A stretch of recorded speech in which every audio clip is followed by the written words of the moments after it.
Rolando, ne altri 3 punti, la Nuorese in testa alla classifica, però una vittoria sofferta. Sì, oggi ci sono state due facce della Nuorese, i primi 20 minuti dove abbiamo stradominato, abbiamo giocato a calcio e eravamo in fiducia e abbiamo fatto 3-0 subito dopo 20-25 minuti.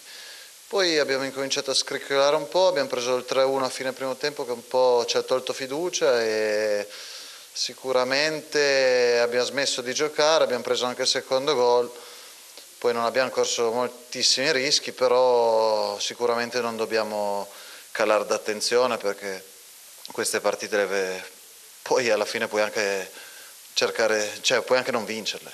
Secondo te che cosa è mancato dopo appunto la partenza bruciante, i 3 gol, insomma, quando sembrava che doveste fare un sol boccone del Porto Rotondo, ecco, che cosa è mancato?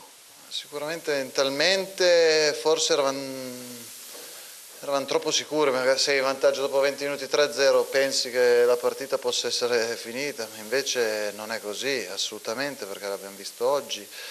E il 3-1 secondo me ci ha tolto fiducia in noi stessi, però questo è una cosa che sicuramente andremo a analizzare e migliorare.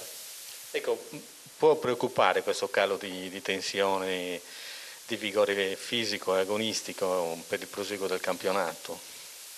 A preoccupare non lo so, però sicuramente da analizzare questa pre oggi. Poi era anche un turno infrasettimanale, che il turno infrasettimanale è sempre un po' atipico rispetto alla normalità. Però dobbiamo subito pensare a domenica, che è un'altra partita difficilissima, e dobbiamo cercare di andare là e fare il risultato pieno. Ecco, la tua esperienza a Nuoro, sei soddisfatto? Diciamo, hai trovato in qualche modo le condizioni, le situazioni, anche diciamo, gli stimoli che cercavi venendo qui a Nuoro?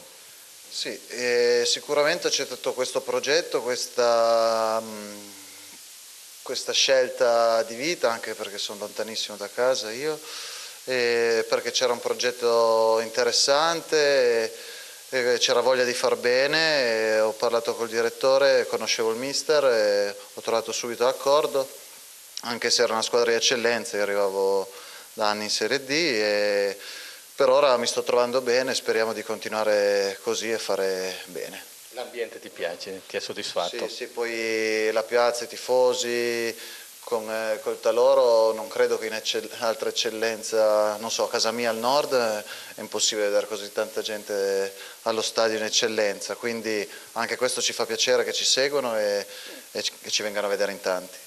Ecco, saranno determinanti queste 2 partite che adesso arrivano, diciamo, le prossime in casa del San Teodoro e poi qui col Muravera, che è la seconda della classe, che fino alla settimana passata era prima in classifica.